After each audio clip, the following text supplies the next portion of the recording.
G'day guys, it's time to get some work done and I thought I'd share with you what I'm doing. We spent years chasing the 9-to-5 dream, waiting for the weekend just to breathe. Last year we dipped our toes into travel and YouTube and realised that there was so much more to see. After a few life curveballs, we realised Sunday isn't the day of the week. So we quit the rat race. I'm Sean. And I'm Renee. Join us as we trade the offers for the open road and start truly living our best life. Subscribe and come along for the ride. I mentioned previously when we were at Point Turton that the wind blew up. Thankfully no damage to the awning, but what we did have was we had these anti-flap things that we got from BCF.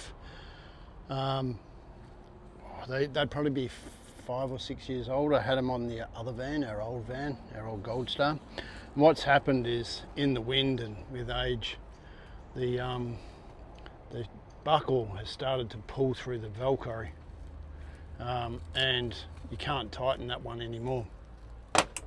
What they're supposed to look like is something more like that. So I considered just going down and getting another set of those from BCF. They're pretty cheap, but yeah, there's 4 in a kit, and they 2 on each end of the awning, sort of evenly spaced to try and stop the awning from flapping around and grabbing the end. But I thought I'd bite the bullet and I would go for the Aussie Traveller Anti-Flap Kit and the roof rafters. I've got to tell you, they're not cheap. So the anti-flap kit was $375 from BCF, and the roof rafters, the curved bars, were about $80 each, or nearly $90 each. Then got my club discount, plus the lady in the store was super kind, jumped online while I was there and had a look and see whether there was any competitors that had a cheaper price, and then price matched it there and then on the spot. So I got the 2 rafters for $68 each, so it still works out at a rather expensive little activity. And then Renee saw that in BCF as well, the Aussie Traveller Anti-Flap and Roof Rafter carry bag, because we need somewhere to be able to put all of these bars when we're traveling and when they're not up, if we're not using the awning. So we got that as well. So all up was about $600, or just over $600 for the whole lot. That's an expensive anti-flap kit. This video is not going to be a how-to, because I don't know. I will literally just be doing it and reading the instructions, but I'm just going to show you bits and pieces as I go, so that you can pick up some hints and tips, or if you're considering getting it yourself, you can see how hard or easy I can give you some feedback on that for someone who's never done it before. So yeah, not a cheap activity, but hopefully it works out. So what we have is the bag. It comes with Velcro straps to keep it all together. Seems like a good quality bag. And then if we open up this flap here, the bars are inside. Here's my instructions. So these are the anti-flap kits themselves that go onto the awning. It's easier to sit down and try and show you. So the way they work is you have 4 of these. Yes, 4. 2 for each side. They're long. They have these cam locks levers on them, which opens up that there. You clamp that way up on your edge of your awning, do up the cam lock, and that locks your awning in place, and it runs the full length of your awning rather than just pinching it in 2 spots at each end. So what I've been told is the awning doesn't, it's silent, all right? So that end there goes into a clip that you screw into the side of your caravan. And then on the other end, magic of YouTube, on the other end is this pin, and that goes into the barrel of your awning. So you need to drill a 10mm hole in order to be able to push that into the barrel of the awning, and then it's jammed between that clip on that sits in a bracket mounted on the wall of your caravan and that pin that goes into the awning barrel. Clamp down nice and tight along the full edge, side edge of your awning. Do it up tight, good to go. So that's the plan. So I've been down to Bunnings in Victor Harbour and grabbed some tools to mount these. So my battery drill that I have all the time, and my tape measure, but what I've purchased is the cheapest $5.50 silicone gun I could find, a 10mm high-speed steel drill bit, and some Extreme Grab white cure Sikaflex. The Sikaflex I will put behind the brackets in order to help bond it to the wall and waterproof it as well, because I've got to screw 2 holes in. Ours is a composite van, there is nothing up there to screw into, so the Sikaflex will help hold the little bracket in place that the clamp or the anti-flap kit screws into. And then I've got my tool kit on my tool bag down here as well, my Phillips head screwdriver and a couple of other bits and pieces that I'll need, and a marker pen. That's apparently all I should need in order to be able to put this thing together. One thing I did learn when I was reading the instructions, and that, yes, I read the instructions, was that, like, I thought the curved roof rafters were the anti-flap kit, or part of the anti-flap kit, to stop it flapping around. Now, according to Aussie Traveller and their instructions, that's not the case. The anti-flap kit that stops your awning flapping around like this in the breeze and making a racket in the wind and risking tearing your awning is those edge clamps, the 4 edge clamps.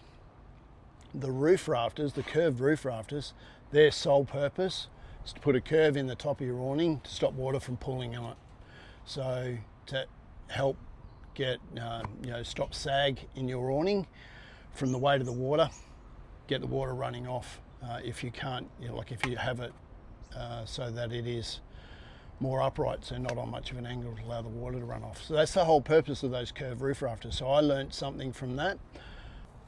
All right, guys, so the first thing I'm going to do is do the smart thing and get the instruction sheet out and have a little read.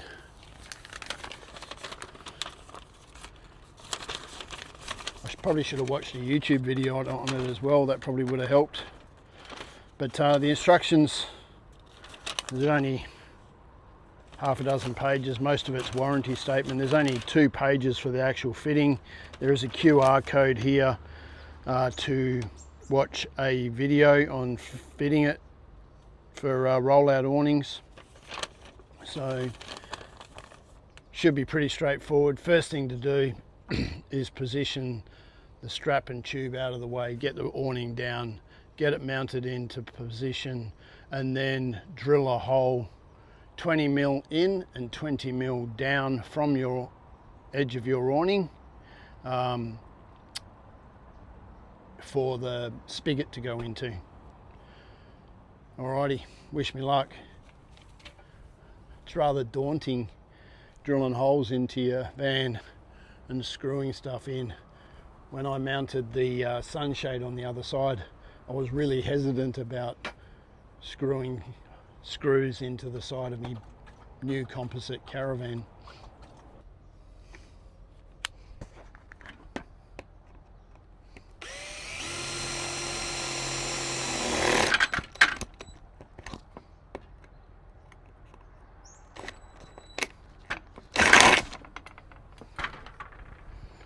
That wasn't scary at all.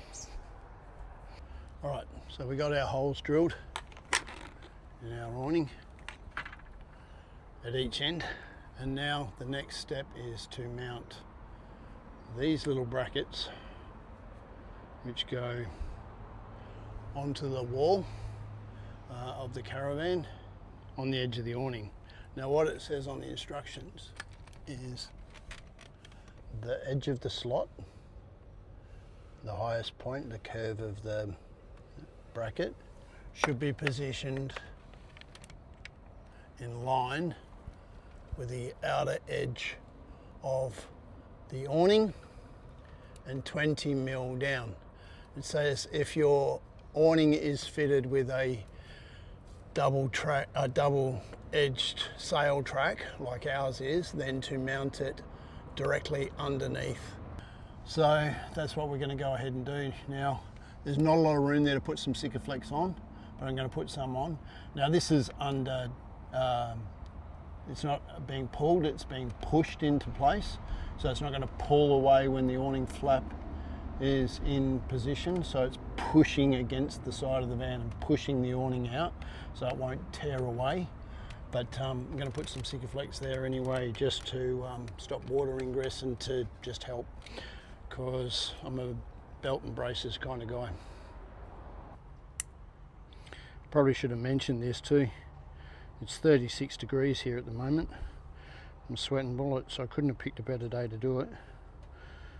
Oh well, get that.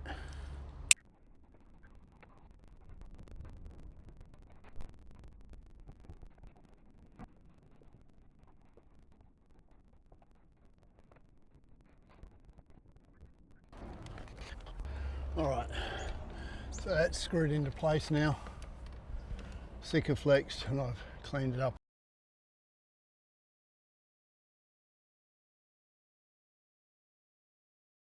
All right, job done, except for cleaning up. Still got to clean up, but I've managed to get them installed. So as you can see here, bracket up on the mounted to the side of the van. The anti-flap kit is in place, and I've also installed the 2 curved rafter bars. However, Houston, we have a problem.